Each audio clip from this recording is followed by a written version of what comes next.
Pour suivre toute l'actualité des voiles de Saint-Tropez jusqu'au 7 octobre, rendez-vous dans le Carré des Voiles tous les jours à 12h et 18h50 sur Énergie, une émission animée par Rémi Pelletier. Le Carré des Voiles en direct du village des Voiles de Saint-Tropez avec la Puncho, bateau et semi-rigide pour suivre les régates, Golf Up, le nouveau Golf 9 trous, Practice et école de golf à Grimaud, et Gémy Peugeot, votre concessionnaire Peugeot sur Cogolin, Fréjus et Draguignan. Bienvenue pour le Carré des Voiles, toujours dans le village des Voiles de Saint-Tropez. Nous sommes dans une ambiance toujours chaleureuse avec une journée aujourd'hui de régate très ensoleillée. Les régates sont parties un petit peu plus tard que d'habitude, mais enfin il faut toujours s'adapter à la météo. Et nous avons deux invités aujourd'hui qui vont nous parler notamment de Charles Aznavour, parce qu'il ne l'a pas connu mais il va nous en parler quand même, c'est Tex. Nous avons également avec nous l'importateur et distributeur en France et en Espagne de la marque Brigg, sont des semi-rigides. Vous êtes le nouveau partenaire des voiles de Saint-Tropez, vous nous parlerez tout à l'heure de ce partenariat. Mais tout de suite Tex, merci d'être là, vous êtes un amoureux de Saint-Tropez bien évidemment. Et vous n'avez jamais vu, vous l'avez peut-être rencontré mais rapidement, Charles Aznavour. On s'est rencontré avec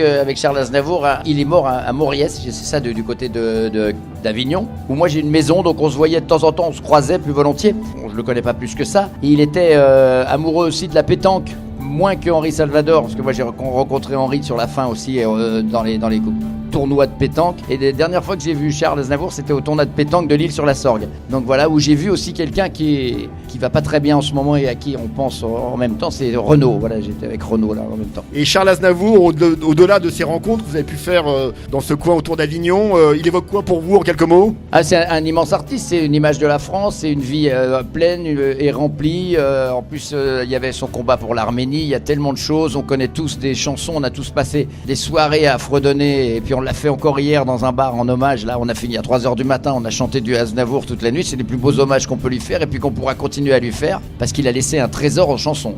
Parce que vous faites plein de spectacles, vous êtes comédien, animateur, one-man show, enfin vous faites tout.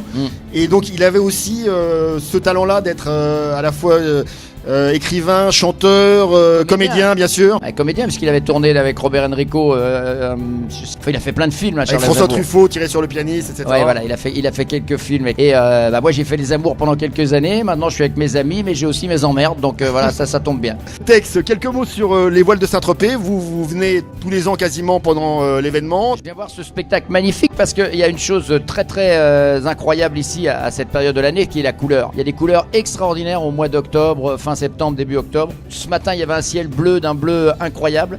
Il y avait une mer pleine de houle et puis les bateaux, les couleurs des bateaux, toutes ces couleurs qui se mélangent et tous ces gens sur le port, c'est ce qu'on voudrait voir tout le temps, quoi. Moi qui suis un vacancier de Saint-Tropez, on voudrait qu'il y ait beaucoup plus de gens qui continuent à venir et à revenir à Saint-Tropez parce que ça reste un spectacle permanent. Donc voir ce port de Saint-Tropez que vous connaissez bien, 100 bateaux à moteur pendant 10 jours. Vide complète ce matin parce que tous les bateaux étaient partis en course, c'était incroyable. J'ai fait une photo, je crois que la dernière fois que j'ai vu ce port de Saint-Tropez vide comme ça, c'était une image de « Et Dieu créa la femme ».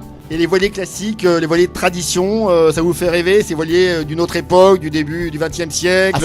C'est magnifique, les vieux gréements, tous ces côtres, tous ces bateaux extraordinaires qu'on peut voir aussi au Grand Pavois à La Rochelle ou qu'on peut voir à Rouen quand il y a ces déplacements de bateaux. Moi j'ai toujours été amoureux fou des bateaux parce que je suis né au bord de la mer, je suis né au Croisic et donc je suis un amoureux de la mer. Bientôt je vais partir sûrement au départ de la route du Rhum qui va ramener plus d'1 million de spectateurs, ce qui est incroyable, il y a 1 million de spectateurs sur les côtes bretonnes et c'est toujours extraordinaire, c'est des événements fantastiques et on remercie tous les gens qui mettent tellement de foi, tellement de plaisir et tellement d'argent aussi dans ces bateaux pour que ça vive comme ça. La plupart donc des gens qui sont là, qui naviguent sont des gens passionnés, il n'y a pas de sponsors, ici la Société Nautique de Saint-Tropez fait travailler des bénévoles qui organisent et sur l'eau et à terre l'événement, donc c'est un événement un peu à part. C'est complètement un événement à part, on retrouve les bouchons qu'il y a au mois d'août, donc c'est quand même assez incroyable, et pas sur la mer, on les retrouve sur la route aussi.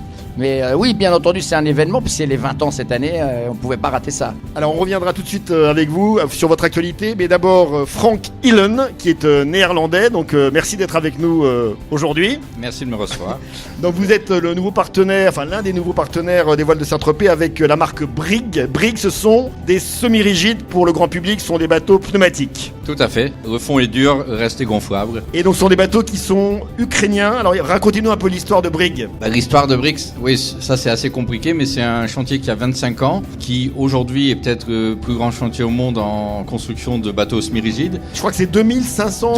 2800 cette année. Par an.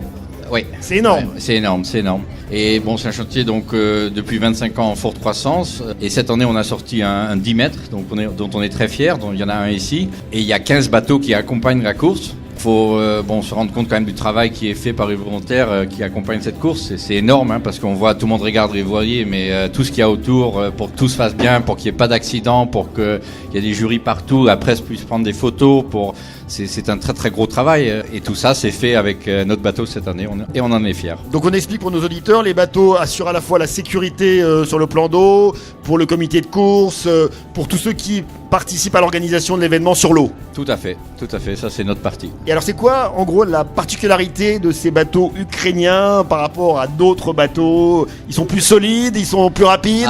Les plus proches de vous, c'est les Zodiac, hein, on est bien d'accord. Tout à fait, Zodiac c'est un peu comme Frigidaire, c'est eux qui ont inventé avec Monsieur Bombard dans le temps le semi-rigide. Monsieur Bombard qui a traversé l'océan avec un bombard, après ça s'est appelé Zodiac mais c'était quand même Bombard au début. Et c'est lui qui a commencé. Bon maintenant depuis il y a 80 marques de semi-rigide en France, donc il y en a beaucoup. Hein.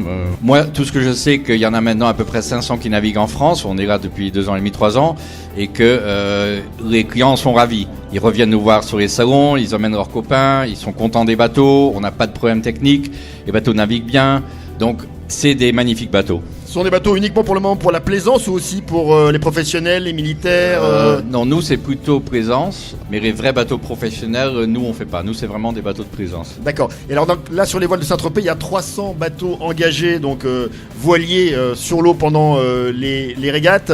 Pour vous, les voiles de Saint-Tropez, c'est un spectacle magique, exceptionnel, qu'on connaît nulle part ailleurs dans le monde? Disons que c'est extraordinaire parce que il y a beaucoup de régates partout, mais moi j'ai fait le circuit RC4 dans le temps moi-même, j'ai participé aussi au voile à un moment donné, mais ici c'est magique, les gens sont gays, il y a une bonne ambiance, avec un peu de chance il y a une bonne météo, tout est là pour adorer, je veux dire. Et le décor, Saint-Tropez, c'est un village incroyable pour accueillir un événement pareil, hein. On est tout le port cadre, on est bien d'accord. Et au milieu du village, c'est extraordinaire. Vous êtes d'accord avec moi? Saint-Tropez, ça reste une marque française c'est une marque extraordinaire comme peut l'être aussi Monaco. Alors Tex, vous résistez, si j'ai bien compris en ce moment, vous participez à un spectacle Résiste. Dites-nous tout sur Résiste. Le nouveau one man show que j'ai écrit qui s'appelle Résiste, qui est déjà un peu en tournée à droite à gauche. Je vais être à Nice, pas très loin d'ici. Je vais aller à jouer à Narbonne. J'ai une 50aine de dates à faire je suis en train de détraîner comme on peut traîner un nouveau bateau. J'étraîne ce nouveau spectacle. Et puis après, je le jouerai certainement à Paris. Ça sera guère que le 11e one man show que j'aurai fait de ma carrière, quoi. Il y a également du théâtre? Oui, il y a une pièce de Fédo qui s'appelle Monsieur Nounou qui est en tournée également. J'ai joué pas très loin d'ici hier au théâtre de l'Alvarde, je crois que ça s'appelle comme ça. Je vais être du côté de La Rochelle aussi bientôt pour une émission de radio. Je vais produire une nouvelle émission de radio. On va bien s'amuser avec toute une bande de fous. Donc animateur radio, c'est pour très bientôt. Radio et puis un retour à la télé attendu, mais on peut trop rien en dire. Pour l'instant, je purge ma peine, on va dire, voilà. Alors que j'ai rien fait, hein, je vous rappelle. Mais ça fait du bien de temps en temps de faire un break. De faire un break, il faut pas s'installer, c'est vrai. Tout d'un coup, j'étais très très bien installé et il y a rien de pire que l'embourgeoisement, on dit, au niveau des artistes. Vous n'êtes pas aigri, on vous sent plein de vitalité, heureux. Le bonheur se lit sur votre visage. Bon, allez, dernière question pour tous les deux. Dans les voiles de Saint-Tropez, vous préférez l'ambiance sur l'eau ou l'ambiance à terre? Cette année, je suis à terre, donc je préfère à terre. Bon, Tech, je pose pas la question aussi. C'est particulier parce que moi, je préfère de toute façon à terre, mais on m'a dégoûté de la voile quand j'étais gamin. C'est ce que je disais. Mon prof de voile, il me disait tire ta drisse, tire tes écoutes, et machin. J'avais l'impression de faire une connerie toutes les 2 minutes. Mais à regarder, c'est un spectacle extraordinaire et je crois que j'adorerais être sur les bateaux aussi autant que j'adore être sur terre. Et à terre, c'est plutôt la nuit ou c'est plutôt le jour? C'est les deux, mon capitaine. Il faut dire mon capitaine en termes de marine. Non, c'est plutôt la nuit. Moi, je suis dans les derniers couchés. Je crois qu'on a fermé les 3 ou 4 derniers bars. On était au Divin, on était au Tsar. Ah, c'est ça, voilà. Oui, et entre les deux, on vient juste de se réveiller pour repartir. Non, il y a une ambiance extraordinaire, aussi bien au Café de Paris, au Sub.